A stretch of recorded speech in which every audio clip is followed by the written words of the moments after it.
Por ejemplo, en el caso nuestro tenemos la prueba de vida que es pasiva, donde básicamente el usuario ni se entera que le están haciendo una prueba de vida. Bienvenidos a esta nueva serie que estamos desarrollando junto a Yumio, donde vamos a hablar con aliados y expertos del ecosistema sobre identidad digital.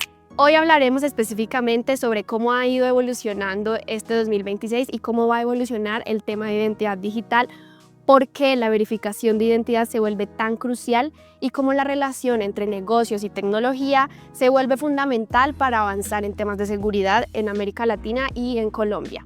Para hablar de esto tenemos a dos invitados súper expertos, a Pilar Pereira de Yumio y a Víctor Nieto de Experian. Bienvenidos, ¿cómo están? Muy bien, muchas gracias por la invitación.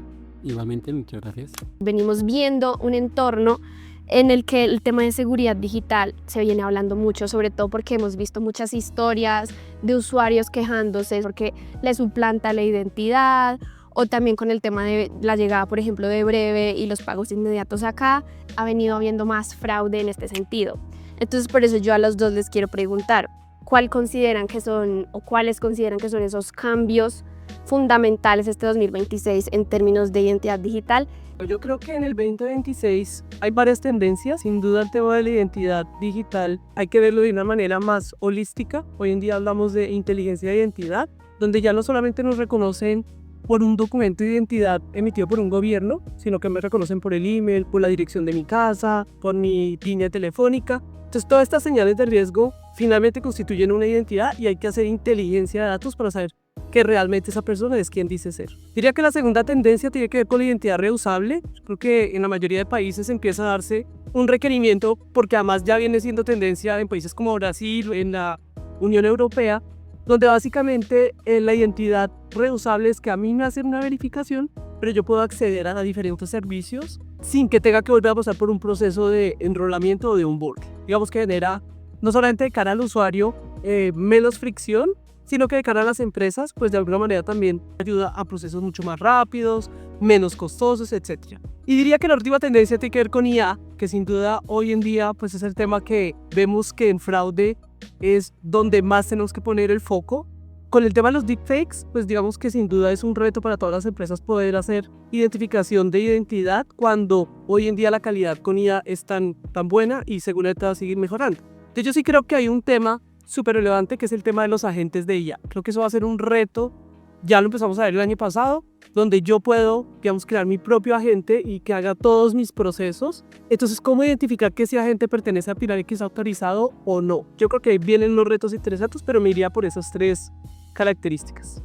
Esos cambios que proponen Víctor desde Experian. Vemos que el tema del entorno digital e interacción de las personas en un mundo digital es algo que está hoy siempre disponible en todo el mundo. En Colombia también, por supuesto, venimos incluso desde la pandemia con una acelerada adopción digital, que es un poco más desordenada de lo que se requirió, pero con una acelerada adopción digital. Nosotros pasamos de ser un país quizás que no teníamos casi acceso al mundo digital a de un momento a otro todas las compañías y todas las personas a tener algún tipo de interacción digital, incluyendo todas las edades. Y eso siempre ha estado ahí. Esas señales de ese momento de interacción con el mundo digital siempre han estado ahí. Lo que ha pasado durante todo ese tiempo y particularmente el año pasado y antepasado es que tenemos las capacidades tecnológicas de poder sacar de esas señales insight que permitan no solamente identificar a una persona, sino poderle hacer la vida más fácil para interactuar. Significa que hoy día el principal tema no es cómo prevengo el fraude, sino dado que el fraude está ahí, ¿sí? Que ese riesgo está y que hoy día es mucho más fácil para un defraudador hacerlo de manera masiva, ¿cómo logro yo que la gran cantidad de personas, que son las interacciones no fraudulentas, tenga una experiencia que le permita volver a utilizar el servicio, volver a interactuar? Mis compañeros globales hablan del reconocimiento, que es volver a reconocer, sino de volver a saber que esa persona es la que está ahí. Que en el contexto nuestro colombiano todavía es más importante porque nosotros venimos de una cultura de que usted no sabe quién soy yo, ¿verdad? Entonces a nosotros nos interesa que las compañías sepan quiénes somos nosotros. Que si somos nosotros los correctos, no nos pongan a hacer procesos engorrosos, presenciales y con mucha fricción, si no es necesario. Pero por otro lado, también nosotros, y lo vemos en el estudio de Experian que hicimos el año pasado, la mayoría de los colombianos son conscientes que el mundo digital es riesgoso y que ahí hay fraude. Y venimos de un mundo también nosotros en el que en cada conjunto residencial hay un guarda de seguridad que pregunta miles de cosas como ustedes le preguntaron cuando entraron aquí en Expedia, una foto, que páseme el documento, que la cédula, ¿cierto? Entonces termina la cédula en manos de uno, quién sabe quién. Sí, incluso ya los conjuntos residenciales ya piden los datos biométricos de uno para entrar. Así es, y todo esto es información y data que está en manos de quién sabe quién, ¿verdad? Nosotros, así como estamos demandando que sepa quiénes somos en el mundo, pero particularmente en Colombia, también demandamos que veamos una señal física de que estamos siendo cuidados. En el caso presencial, pues con un guarda, así no haga nada, ya da a uno tranquilidad y sabe que uno está entrando a un lugar en donde está cuidado y seguro. Pero en el mundo digital, cuando uno interactúa con un portal, por ejemplo, una fintech, si uno no tiene una señal clarísima, un sello de que está siendo protegido, va a ser muy difícil lograr esta interacción y esa buena experiencia de las personas. En resumen, lo que ha venido pasando y lo que estamos haciendo desde Experian es, porque la tecnología ya no lo permiten, es utilizar todo el tema de analítica avanzada, inteligencia artificial generativa, para poder trabajar con todas esas señales que están en las interacciones naturales de los clientes y poderles hacer un proceso de validación de identidad que tengan suficiente fricción para protegerlo y a las personas y mostrarle que es un sitio seguro, pero suficiente para que ellos tengan una experiencia importante y vuelvan otra vez a interactuar con ese ecosistema. Creo que lo fundamental acá que hemos venido hablando mucho es la experiencia de usuario, ¿no? Para retomar un poco lo que veníamos diciendo y lo que Pilar venía diciendo de la identidad reutilizable, entonces yo cada vez que yo quiero abrir una cuenta en una aplicación me piden una y otra vez los mismos datos, la foto de mi cédula, lo que es correo, celular, todo. Esto de pronto cada vez para el usuario se vuelve un poco pesado, el onboarding repetitivo todo el tiempo y también de pronto ya uno empieza también a dudar como de cuántas veces tengo que yo ingresar mis datos, cómo la experiencia de usuario también se puede mejorar con esto de la identidad reutilizable y ligado a esto cómo ustedes están equilibrando el tema de seguridad, de experiencia de usuario, valga la redundancia, y el cumplimiento sin que ustedes frenen el crecimiento. Yo diría que el tema de identidad reusable, pues como mencionaba anteriormente y siendo una tendencia, Brasil es uno de los países pioneros donde ya el marco regulatorio apalanca el crecimiento del uso de la identidad reusable. Como usuario, creo que el principal beneficio es que yo, como bien dices tú, voy a evitar la fricción porque básicamente a mí me van a hacer la verificación de mi documento una sola vez y a partir de ahí voy a poder acceder a diferentes empresas, a diferentes servicios. De hecho, ahí es donde hace, digamos, todo el sentido la alianza que tenemos con Experian, porque básicamente Experian, digamos que propone una plataforma donde ya no solamente va a ser la identidad como pilar y un documento, sino una serie de validaciones de otras características que puedan identificar a esa persona. Entonces ahí es donde la identidad reusable hace muchísimo más sentido porque digamos que el alcance de base de clientes que pueda tener un Experian, pues obviamente apalanca este crecimiento. Ahora viendo desde el punto de vista de cómo aportar para que en efecto esto no sea, digamos, no genere fricción o no genere abandonos por parte de un usuario final, es que básicamente tienes que proporcionar tecnología donde apalanque los procesos de onboarding y me refiero al tema de adopción, que no genere esa fricción donde, por ejemplo, en el caso nuestro tenemos la prueba de vida que es pasiva, donde básicamente el usuario ni se entera que le están haciendo una prueba de vida, pero por detrás estamos corriendo una serie de algoritmos verificando datos biométricos para confirmar que es la misma persona. Pero hay pruebas de vida en el mercado que son activas, entonces tienes que mover un brazo, sonreír en ciertos tiempos, si no lo haces, pues básicamente tienes que volver a repetir el proceso. Y eso en realidad es una muy mala experiencia para el usuario. Entonces nosotros como Yumio digamos que nos preocupamos de dar una plataforma donde la fricción pues sea mínima y por otro lado, digamos que apalancado, insisto, en temas como el marco regulatorio donde hay un consentimiento de datos, pues la identidad reusable ahí hace todo el sentido, porque lo que bien mencionas tú, mi preocupación es que yo empiezo, digamos, a ingresar mis datos a una plataforma, pero luego a otra, y yo no sé si está segura, digamos, los bancos dan más tranquilidad, pero hoy en día hay mucha fintech, ¿cómo saber cuál es cuál? Y creo que eso todo se apalanca mucho en el marco regulatorio del tema de consentimiento de datos y protección de datos a nivel global. Y por último, diría que, pues, digamos que de cara a las empresas, pues sin duda es la responsabilidad, insisto, de no ver la identidad como un documento que emite el gobierno y este es Pilar Pereira, sino tener esa mirada holística y apalancado, digamos, en herramientas donde realmente trabajan en función de eso y reconocer que la persona es quien dice eso. Esta experiencia, la tecnología que se necesita, esto se ve reflejado ya en los negocios, en los comercios y sobre todo ya en la operación diaria. Aquí es donde entra a valer mucho la experiencia que tienen ustedes desde Experian para saber cómo, por ejemplo, ustedes de la mano de Jumio han logrado evitar estas fricciones, crearle esta confianza al usuario. ¿Qué cambió para ustedes a partir de que ustedes empezaron a trabajar con Jumio para todo el tema de identidad?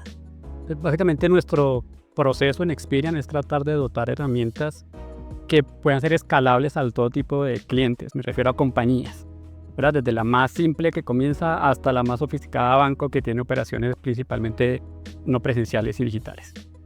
Digamos, las mejores prácticas es poder orquestar diferentes capas, desde la más precisa hasta la más, digamos, simple, que yo llamaría higiénica, para lograr poder detectar aquellos malos lo más temprano posible.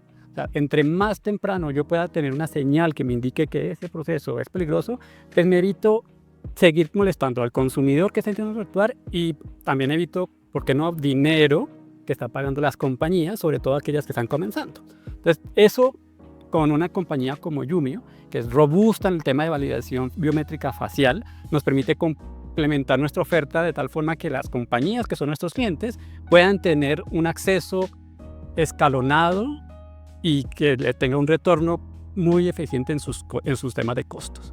¿Por qué? Porque hay pues, una compañía que recién está entrando al mercado, que comienza a hacer el tema de riesgo de crédito y porque ya es casi mandatorio estar en un entorno digital. Y una compañía que hoy día no está en un entorno digital, pues básicamente antes decíamos que estaba enfrentando la extinción, hoy día está enfrentando la supervivencia. Todas las compañías que surgen hoy día, si no surgen con un ambiente digital y si no surgen con una herramienta que le permita escalar y que sea acorde, pagable, affordable por este tipo de compañías, que permita escalar en costos y en fricción las diferentes necesidades del riesgo, pues básicamente también se enfrenta a una extinción. Entonces, estas capacidades que son cada vez más precisas, pero que por su mismo tienden a ser más costosas y más friccionantes, permiten que en conjunto con algunas señales que estamos obteniendo, sepamos cuándo utilizar más eficientemente eso que se necesita, por supuesto, pero que quizás, voy a dar un ejemplo súper tonto, pero si ya de entrada hay una persona que por sus datos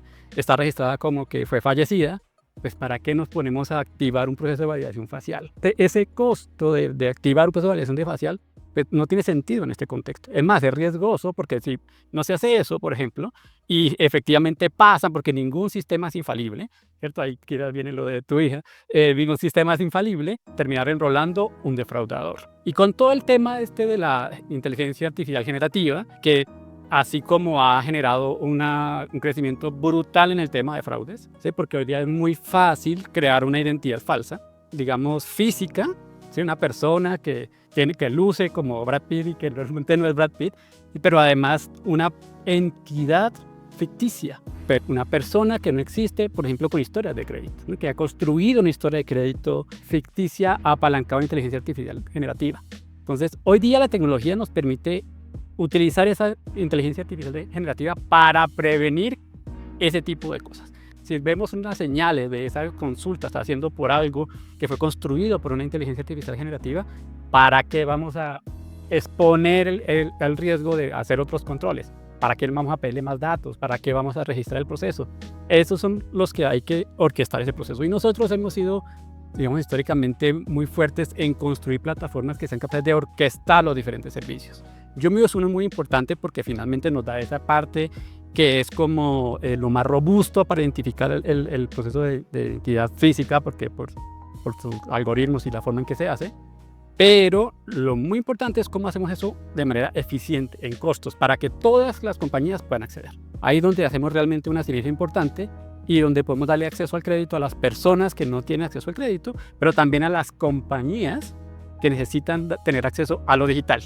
Hace un tiempo también he echado otra anécdota de en algún momento yo hablaba con un banco, no voy a decir quién, pero con un banco que me preguntaba que qué fraude tenía en el mundo digital. No tengo ningún fraude en el mundo digital. Ah, qué bueno, ¿qué haces? No vendo en el mundo digital.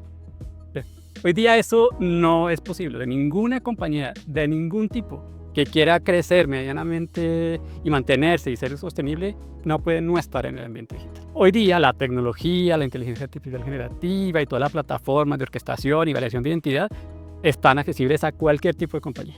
Eso es lo que ha permitido no solo democratizar el crédito, sino democratizar el crecimiento digital de las compañías. Y venimos hablando, los dos lo mencionaron. Es probable que sí, que un usuario de pronto cuando tenga que ingresar sus datos, la verificación en entidades financieras como los bancos, pues tengan más confianza. Pero cuando hablamos del ecosistema fintech puede llegar a ser un reto más grande, ¿no? Y ahorita sobre todo iba creciendo, eso, o sea, lo que tú dices, lo digital es fundamental y el tema fintech va creciendo, es exponencial. Y en ese sentido, pues vienen las tendencias, la llegada de breve, los pagos inmediatos y todo el tema de Open Finance. Entonces, en ese sentido, ustedes, como todos estos cambios que ustedes han venido viendo, va a impactar la identidad, el fraude y sobre todo la confianza en estas fintechs que de pronto, unas que ya vienen, que ya tienen su recorrido y otras fintechs que de pronto están naciendo tanto en Colombia como en la región.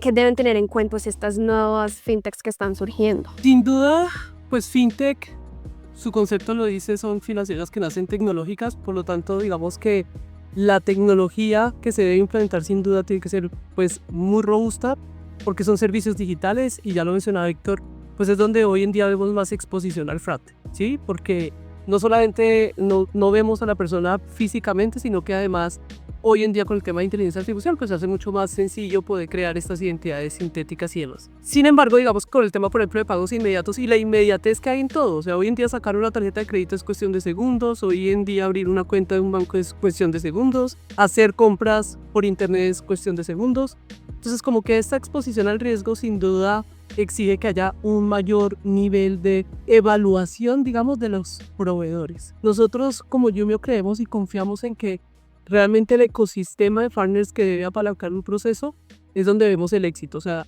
Yumio solamente provee la parte de verificación de identidad, pero por eso, digamos, creamos estas alianzas para llegar al mercado local con soluciones acordes. En el caso de Colombia, por ejemplo, el tema de Breve.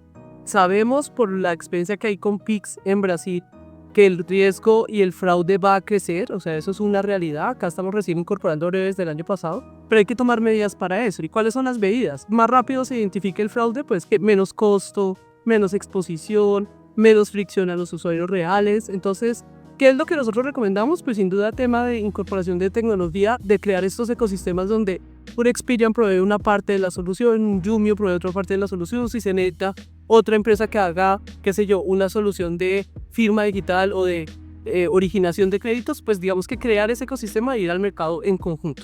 Diría que apalancarnos en esos ecosistemas de partner es la llave, o es la clave, pero por otro lado también el tema que es responsabilidad ya de las entidades y del gobierno es la educación al usuario. Yo comentaba cuando empezó el tema del Breve con las llaves, pues digamos ciertas personas el tema de crear una llave, sobre todo ciertas edades, pues es como ¿y esto qué es, no?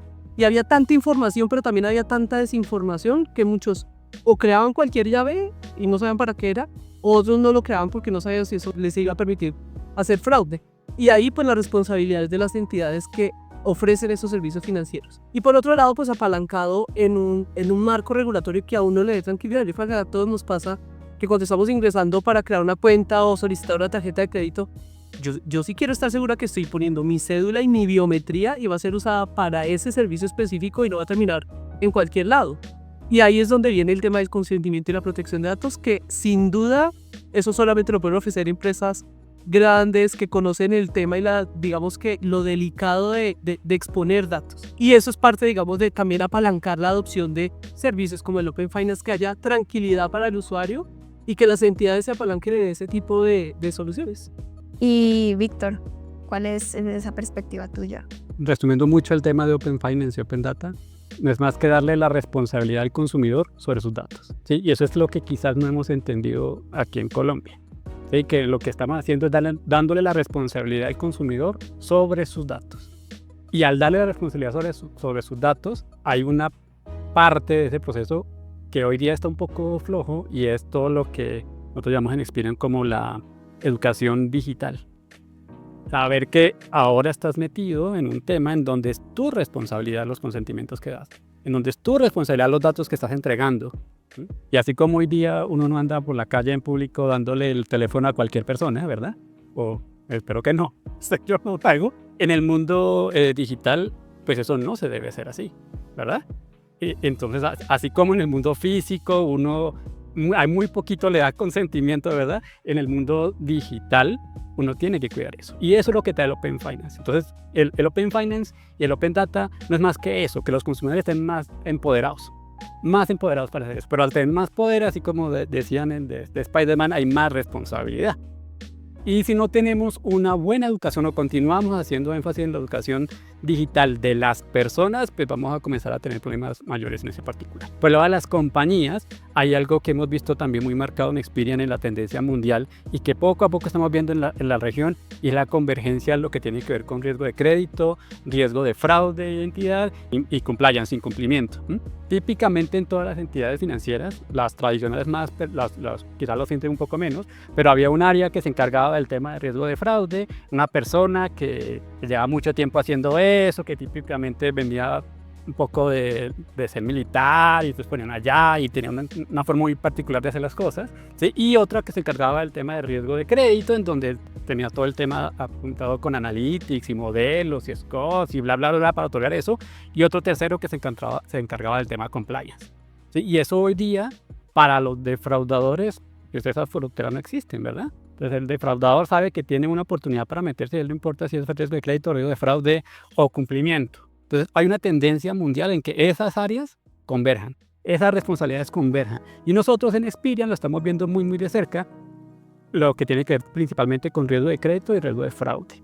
Por ejemplo, cuando se genera un crédito nuevo, cuando hay un onboarding para un crédito nuevo, hoy día estamos viendo que las compañías es difícil saber si ese crédito lo abrieron fraudulentamente o no para suplantar a alguien, sino para sacarlo con el objetivo de no pagarlo, ¿sí? O que haya compañías o personas o defraudadores que recluten diferentes personas que tienen un comportamiento crediticio, que son las personas correctas, pero que van a sacar un crédito para no pagarlo, para defraudarlo, ¿sí? Entonces todo eso hace que hoy día es impensable no tener convergente todos los tipos de riesgo.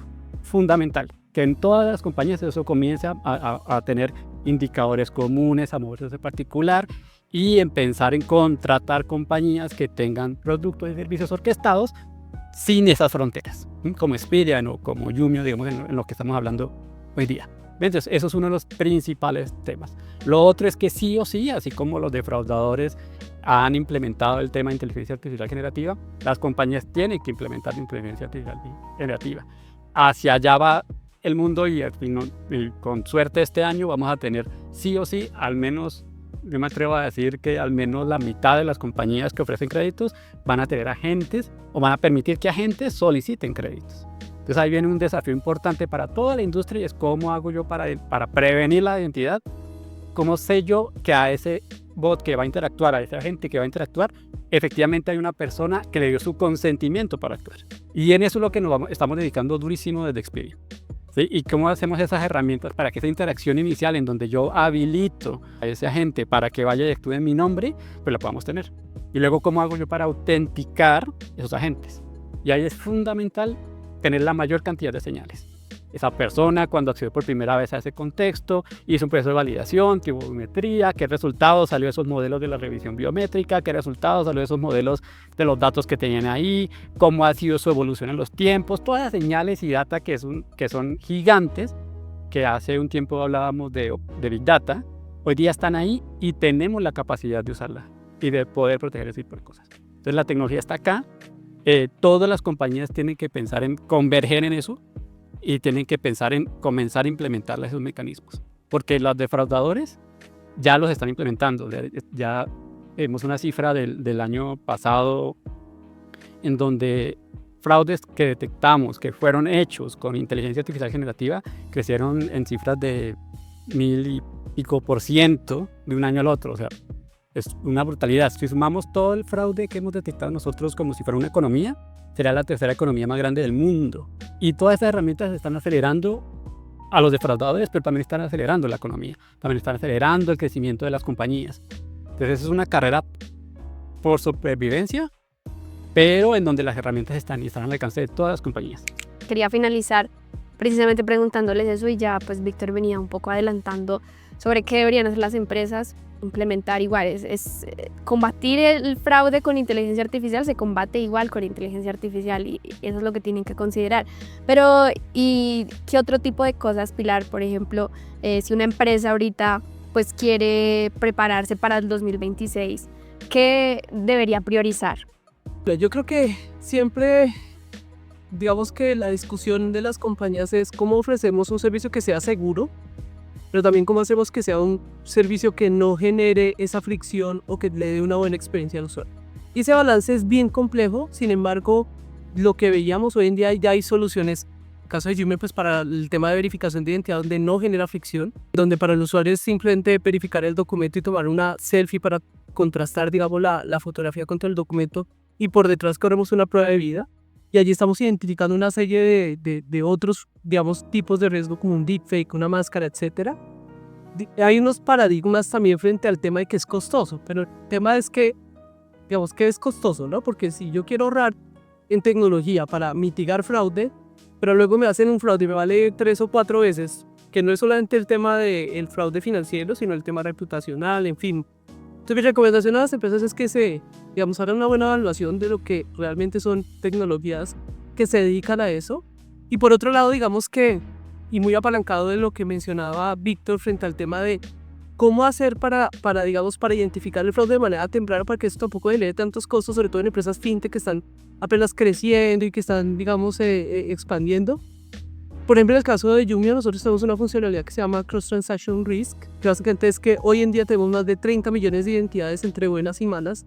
¿Y qué permite eso? Que si nosotros ya verificamos y con un consentimiento previo del usuario, identificamos que es un defraudador y este mismo defraudador intenta ir a otro cliente nuestro, nosotros anticipamos a nuestros clientes para que, digamos, si les decimos pues tiene un potencial riesgo porque ya lo identificamos como un defraudador sin dar datos específicos, pues porque hay la protección de datos. Pero esto de alguna manera es justo lo que dice Víctor de cómo hacer para que la carrera, mejor dicho, estamos todos acá tratando de mitigar el fraude, pero los defraudadores están también corriendo a ver cómo hacen fraude utilizando inteligencia artificial y demás. Y este es el tipo de herramientas que permiten, digamos, que las empresas, insisto, sin ver, digamos, como que tienen ese paradigma de que esto es costoso, que conozcan primero las herramientas y que vean qué hay en el mercado y realmente entender cuál es la mejor solución de acuerdo a su exposición al riesgo. Y Víctor, ¿algún último consejo para las organizaciones? Lo que antes pasaba era que la mayoría decidía una sola manera de hacer validación de identidad y se lo aplicaba a todos. Entonces era, mira, a todos los que vengan acá, a todos les voy a hacer sí o sí ir a la oficina y poner en un lector biométrico. Digamos, eso era muy común, que todos salían y se casaban con una sola mecanismo de validación de identidad. Eso hoy día es absolutamente impensable. Y además resulta siendo prohibitivamente costoso. ¿Sí? Hay que hacer una orquestación inteligente y molestar muchísimo a los que tienen señales de ser posibles fraudes y casi que ni preguntarles nada a las personas que tienen muy bajo riesgo de fraude. Y eso se obtiene vía señales, data, información agregada, la información que se obtiene del uso previo, la información que se tiene cuando la persona está en el buró como Data Credit Experian, que recuerden que además tenemos el 90% de los deportes son deportes positivos, ¿verdad? Toda esa información que permite poder saber temprano si a lo tengo que molestar mucho o no. Ese es como el gran tema, ¿no? Tratar que las compañías que sí o sí tienen que ir a lo digital no pretendan que hay una única manera de resolver ese problema. Pero del lado de los consumidores, todos estamos requiriendo una personalización. Se habla de la hiperpersonalización. Yo quiero ser tratado de manera diferente a como es tratado Pilar, a como eres tratado tú. Y eso hoy día, con las señales que se hay, con la data y con la capacidad de procesamiento, inteligencia artificial generativa y analytics, es posible hacerlo. Eso está ahí, es asequible a todas las compañías, junto con la convergencia de riesgo de crédito, riesgo de fraude y compliance, hacen que se pueda crecer de manera consistente y segura con los clientes y los consumidores. Listo, pues muchas gracias a los dos por participar, por estar en esta conversación. Gracias por sus aportes. Yo creo que dejan muchas cosas que aprender y muy enriquecedoras, tanto para personas y para los negocios. Y a ustedes muchas gracias por ver esta nueva serie junto a Jumio. Ya sabemos y estamos viendo que el tema de identidad digital ya no es solo un tema de seguridad, sino que se vuelve una decisión estratégica para poder escalar y crear confianza. Muchas gracias a todos y nos vemos en la siguiente edición de este podcast.